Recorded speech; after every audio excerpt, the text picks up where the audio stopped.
To o Havlovi vedeli a vlastne ho pripravovali ako nejakú osobnosť, ktorá ich bude potom poslúchať a plniť ten ich program na zničenie vlastne nášho spoločného vlastníctva, na rozkradnutie, ako reštituoval, čo nemal podľa Benešových dekrétov, aj to je tam teda vysvetlené.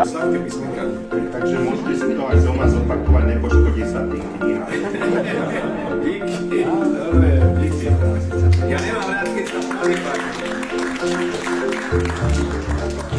Tak ja som rád, že vyšla kniha, ktorá, myslím si, v histórii najlepšie mapuje a kompletne mapuje éru Václava Havla, ale zároveň ju dáva dokopy v určitých súradniciach so súčasným prezidentom Petrom Pavlom Českým, pretože obidvaja vlastne žili vo klamstve, teda po česky v lži.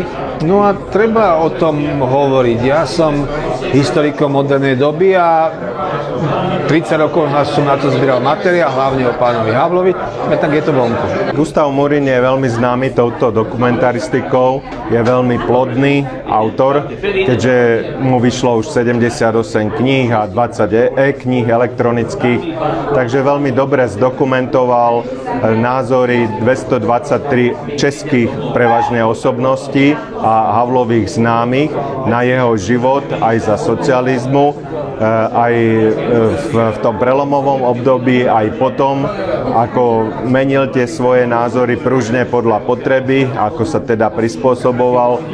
Ináč aj za socializmu žil veľmi nemorálne, už vtedy bol alkoholik, závislý na drogách, snažil sa, bol funkcionár SZM a snažil sa byť komunista, ale keďže mal tie alkoholické excesy a so ženami, tak ho nechceli zobrať do strany.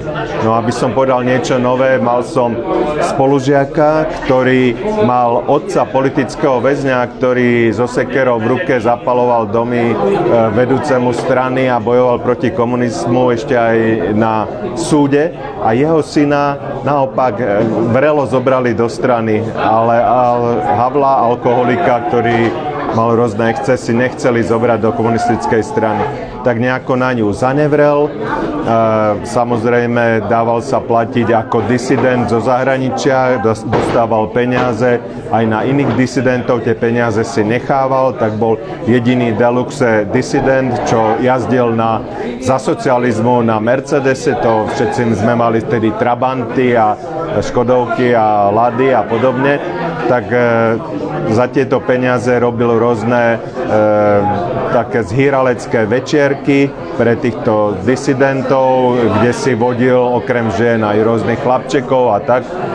Ja musím povedať, že mňa mimoriadne inšpiroval mediálny atak, ktorého som bol obeťou na knižnom veľtrhu v Prahe, kedy pán Tábery, šéfredaktor časopisu Respekt, vyslal nejakú telnatú bytosť, aby sa ma opýtala, či Havel je bábka. No tak som sa rozhodol, že pánovi Táberymu a dúfam aj českým čitateľom, aj slovenským čitateľom ukážem, že naozaj bol.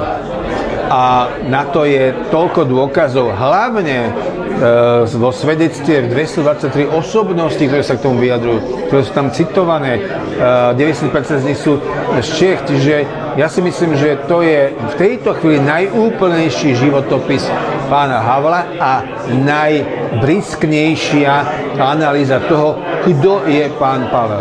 Keď prišlo to obdobie zmien, keď už po Európe sa to menilo, tak tajné služby ŠTB a CIA sa dohodli, plus tí rôzni Soros a podobne. A zas znovu ho platili, čo viem aj od mojich kolegov, ktorí pracovali v ŠTB, že za ním chodili, vozili ho za riaditeľom ŠTB, generálom Lorencom, že mu nosili odmeny a že vedeli, že sa stretáva aj so CIA, tak ako som sa ja poznal s agentami CIA, aj oni sa poznali, takže to o Havlovi vedeli a vlastne ho pripravovali ako nejakú osobnosť, ktorá ich bude potom poslúchať a plniť ten ich program na zničenie vlastne nášho spoločného vlastníctva, na rozkradnutie ako reštituoval, čo nemal podľa Benešových dekrétov, aj to je tam teda vysvetlené, ako jeho strýko a jeho otec pracovali pre gestapo,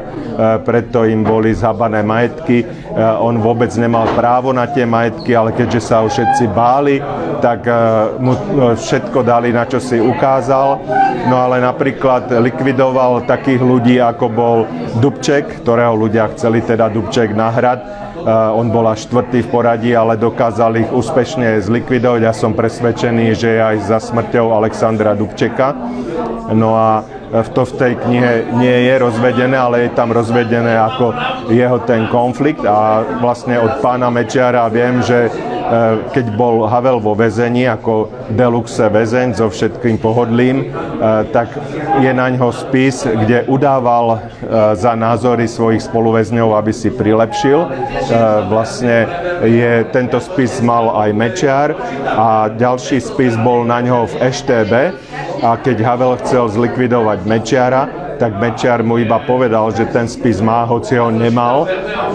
Vlastne a odtedy mal Havel s Mečiarom pokoj. No a vlastne pokračuje to tá kniha od Havla k Pavlovi, k ďalšej takejto figurke, ktorá si vlastne robila srandu zo všetkého. Tak ako Havel bol komunista, alebo chcel byť, alebo bol presvedčený, tak tento dokonca bol komunista, bol vlastne predseda základnej organizácie strany a ešte v 89.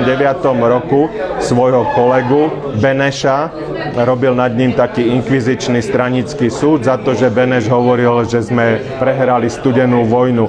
No a po prevrate hneď pružne prezliekol tú hadiu kožu, prevrátil kabát. No a keďže bol zvyknutý ako zelený mozog počúvať rozkazy a bezmyšlienkovite ich plniť, tak sa zapáčil tým hore. Zobrali ho na rôzne kurzy, stal sa generálom aj v NATO a používali ho ako taký balónik prieskumný, že štekal proti Rusku, pretože tí z USA si to nedovolili a sledovali reakcie Rusov na to v rámci NATO. Takže NATO v rámci NATO.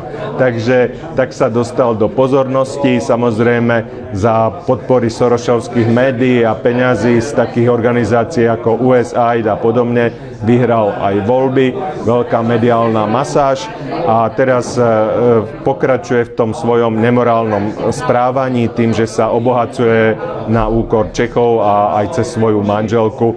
Robí si rôzne promá na motorkách, Dakar a podobne. Všetko je to tam pospomínané, všetko je tam dokladované, je tam register rôznych vyhlásení, tých 223 osobností, čo ich dokonale poznajú, týchto ľudí.